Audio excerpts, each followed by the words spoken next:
which is that America is suffering, this is the headline, America is suffering from an epidemic of political bullying. And if you think about it, you can't really negotiate with bullies. It's not how their brains work. They're wired differently than average people. They have learned a strategy at some point in their, presumably in their childhood, or maybe from their parents, or you know, maybe it's just a survival strategy that they've learned. But they, you know, what they have learned is that you fight and you win, period. And bullies never stop. I mean, this is Bill Eddy, who is both a lawyer and a therapist, wrote a column about this for Psychology Today. He said, bullies don't negotiate. They make demands, they make threats, and they fight for them. They generally lack the modern skills of win-wins. So don't think of their demands as a form of true negotiation. It's more like warfare, and you don't want to give in to that. So with an epidemic of political bullying, I mean, we've got all kinds of political bullies, or bullies in general. Our country, our landscape is littered with them. We have the January 6th bullies. You're seeing that played out in Congress right now. Oh, hey, let's put a couple Republicans on the committee to look into January 6th. Oh, we're going to punish them. The anti-mask bullies. Oh, you can't take away my freedom to be infected by a virus that will hijack all the cells in my body. That's freedom, really? Seriously? You've got the anti-vax bullies. You know, I reprinted part of an email I got from one today, you know, saying basically screw you and the horse you rode in on, you know. It's like, you know, really? Come on. We have an entire health insurance industry that bullies us. No, we're not going to pay for that process. Oh, you went to the emergency room? No, you're going to get stuck with that. We've got bully banks off open accounts, close lines of credit so that they can force you into credit cards that are paying 30% interest instead of 16% interest. We've got Wall Street bullies stealing everything that's not nailed down. You've got the anti-abortion bullies harassing women, trying to get an abortion, or just even trying to get birth control. We've got religious bullies saying, oh, no, I don't have to get vaccinated. Oh, no, I don't have to pay my taxes. Oh, no, I don't have to, I mean, you know, fill in the blank, right? I don't have to make a cake for a gay couple. You know, whatever happened to society? Whatever happened to we're all in this together? Sean T. Smith wrote a book called Surviving Aggressive People. And in that book, he writes, bullies and predators test, prod, and scan for vulnerability. When they do, responding quickly is more important than responding perfectly. In other words, fighting back is imperative immediately, otherwise you lose. This was the great lesson of World War II. Neville Chamberlain went over and thought he could negotiate with Adolf Hitler. Oh, yeah, we'll work something out. He just, you know, he's a reasonable guy. He just wants to, you know, restore Germany's place to greatness in the world. No, he wasn't a reasonable guy. He wanted to kill, you know, everybody who wasn't a white Aryan and dominate not just Europe, but the entire world for 1,000 years of peace. So Chamberlain came back and said, we have secured peace for our time. And Churchill was looking at him like, you think so, really? And, you know, that's what happens, is you have to beat them. You have to defeat them. Or you have to marginalize them so you don't have to pay attention to them.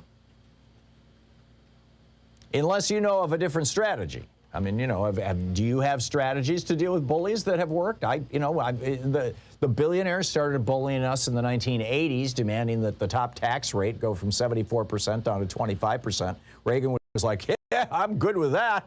And a few Democrats even went along. Oh, and see, they got away with that.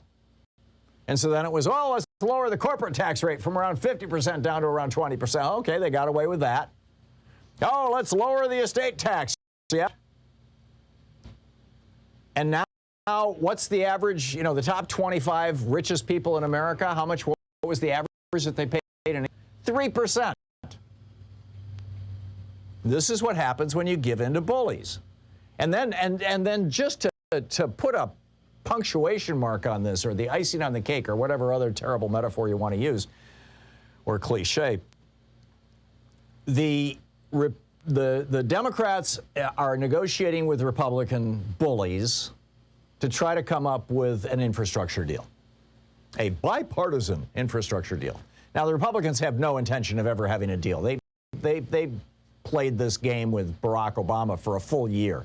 Just the whole rope-a-dope thing. They just strung him along for literally a whole year, saying, well, if you just tweak this, we'll be happy. Oh, no, well, hey, we forgot about that. You got to tweak that, we'll be happy. Oh, you can't do that. Oh, and he gave in and gave in and gave in and gave in and gave in. And finally, how many Republicans voted for Obamacare? 0.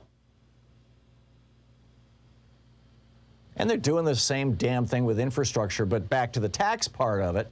So the Democrats had, I mean, this so-called bipartisan infrastructure bill, which is not going to happen, I guarantee you. The so-called bipartisan infrastructure bill, it's $800 million over 10 years. That's like $800 billion over 10 years. That's like $80 billion a year. And it turns out that rich tax cheats are costing the United States somewhere between $500 billion and $1.5 trillion a year. And then, I mean, Revenue Service. They're saying we just don't have the resources to audit these people. Ever since the Reagan Revolution, every time Republicans take control of Congress and produce a new budget, they cut the budget for the IRS, for the inspectors, for the auditors.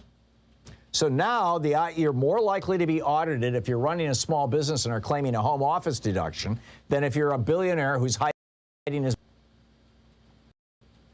So the Democrats come along and say, hey, we can pay for this whole infrastructure bill simply by throwing a couple $100 million at the IRS to hire some new auditors to start forcing rich tax cheats to pay their damn taxes. We're not talking about increasing taxes. We're not talking about changing the law. We're just talking about existing law. And these Republicans who are the first to be in line when it comes to, we need more cops to get control of these out-of-control black people and young people and cities on, whatever. The same Republicans who are so gung-ho for law and order, oh, you want to hire cops for the IRS? No way. That's a deal breaker. Mitt Romney comes out, who went into the business of bullying, by the way. Private equity thing, is basically hostile takeovers of companies, drain them dry. It's Mitt Romney came out and said, we don't want to be funding the IRS like that. I mean, you don't want to be people going through your papers and your taxes. Seriously? We got the QAnon and the anti-vax cultists in America saying that they shouldn't be vaccinated. I mean, it's just, the political bullying seems to never stop. And if Joe Biden, frankly, wants to deal with these guys, he needs to take a lesson from previous presidents who took on the bullies. He needs to pull an LBJ or an FDR and just stand up to them. Just stand up to them. There was, for example, his taxes. When he came into office, top tax rate was 25%, and when he left, it was 91%. And this is FDR talking. A number of my friends who belong in these very high upper brackets have suggested to me on several occasions of late that if I am re-elected president, they will have to move to some other nation because of high taxes here. Now, I will miss them very much. Come on. It's like, Joe Biden, he says, hey, okay, you don't want to be vaccinated? See you later. Right. I mean, we need to get a spine. They need to fight back. They need to be pointing out that these are just bullying tactics. And bullies generally are, number one, lazy, and number two, cowards. When you fight back, when you kick a bully where it counts or punch him in the nose, they typically run. We got a bully problem in this country.